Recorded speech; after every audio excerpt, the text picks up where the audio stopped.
Okay, so this video is going to be for our lesson 3, and we're going to continue to look at the visual patterns that we started in the previous lesson.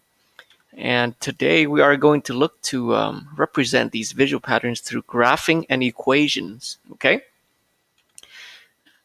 so last time we looked at this one particular pattern where you have step 1 with one circle, and then it keeps on increasing in this way. And then you have step 4 with that many circles, right? So it looks like it's increasing by 2 each time. So we're going to pick up where you guys left off here with the table. So we're going to fill this out. But today we're going to add on the graphing, okay? So in step 1, I got, 1 circle. Step 2 with 3 circles. Step 3, 5 circles. Step 4, 7 circles. And if you want to keep going, it looks pretty clear what the pattern is, right? So based on this table, we want to be able to transfer that onto the graph. Okay, so when we do this, we want to look at the steps, which is our x-axis. Okay, so we're going to put the steps down here for the x-axis. So the number of steps down here, and then the number of circles is going to be on our y-axis, number of circles. So the first value that we're going to look at is when the step is 1, the number of circles is 1. And that gives our first coordinate. Okay, so at 1, 1. Okay, so here the step is 1, and the number of circles is 1. That gives us the first point. The next one is 2, 3. Step is 2, number of circles is 3. So I go into my steps at 2, number of circles at 3. And there it is. And I can continue with this now. 3, 5 gives me another point. 3 for steps, 5 for number of circles. And maybe this graph fits one more. I got 4 and 7. So here it is, 4 and 7, right? I can keep going if I wanted to, but I don't think I need to because I see a pattern for this, right? So just based on this pattern, I can make a sketch of the graph. Right? This line represents the pattern going forward. If I have more steps, I get more circles in that way. Now, of course, in this particular problem, there is no values in between 1 and 2 steps, right? There's no step 1.5. So the decimal values aren't really there, but the line helps me visualize the pattern and how it's growing. Now, let's take a step further and write an equation for this, right? And this is going to help us find out the answer for the question that we tried last time, which is the number of circles in step 100. Okay, so we're going to write an equation to represent the visual pattern. So again, what happens if I skip a bunch of steps and I go to step 100? How many circles are there? I really don't want to go 2 at a time all the way up to 100. Okay, so I'm going to try to find out exactly how the pattern is growing.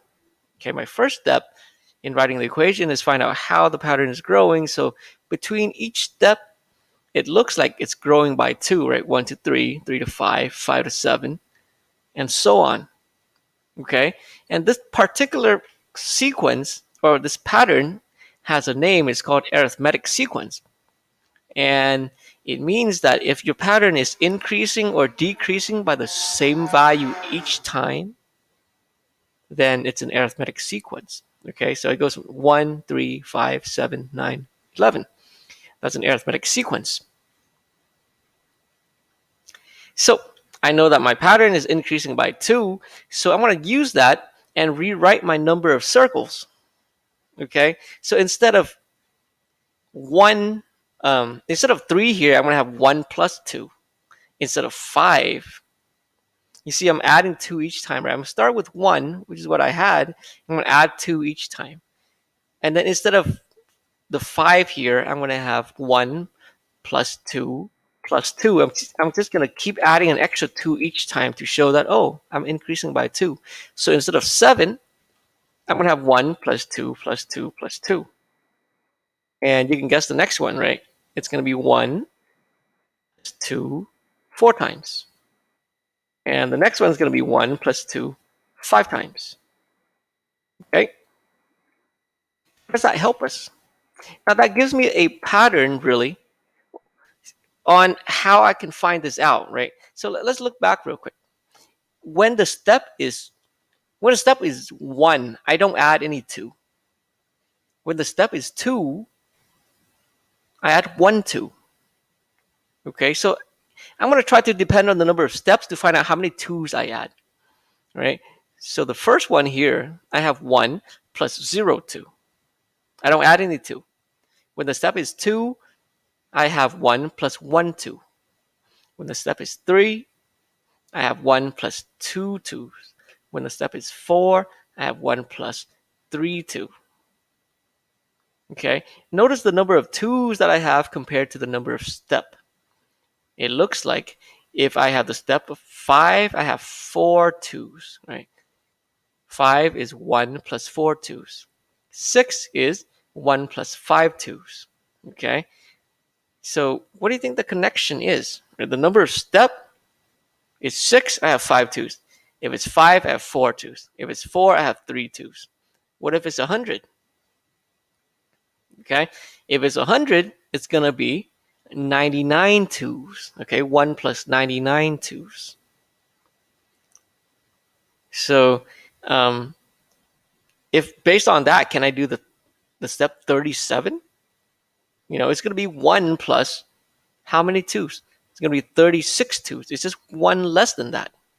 Okay, so it's going to be, for the step 100 is 199 if you solve this out. 199 circles. For 37, it's going to be 1 plus 36 2's, which gives you 73. So from this, you can solve any number that they give you, any step. They give you step 200. I'm going to do 1 plus 199 2's. Now from there, we can write the generic formula. Generic formula means you're just saying any number you give me, I know what to do. So if they give me a random number, n represents some number that we don't know. What do we do with that number? We take 1 plus 1 less than that number, which is n minus 1 times 2. Which is, remember, if it's 37, I take 37 minus 1 is 36, and then times 2. If it's 100, I take 100 minus 1, which is 99 times 2. So if it's n, I take n minus 1 times 2. So now my formula, this is what we've been working toward. C of n is equal to 1 plus n minus 1 times 2, but I'm going to write the 2 in front just to make it look better. Now, what exactly is C of n, though?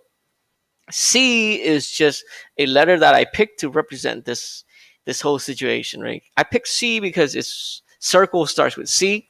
So basically, we read this as C of n. C of n means number of circles in step n. This in here tells you the step, right? N is the number of step. If it's step n, I take 1 plus 2 times whatever is 1 less than n. What does that mean? Okay, so it just means that now if I want step number 37, I write C of 37 is equal to 1 plus 2 times 36, basically.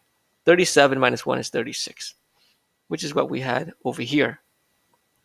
Now from this information, you guys go ahead and try the next example.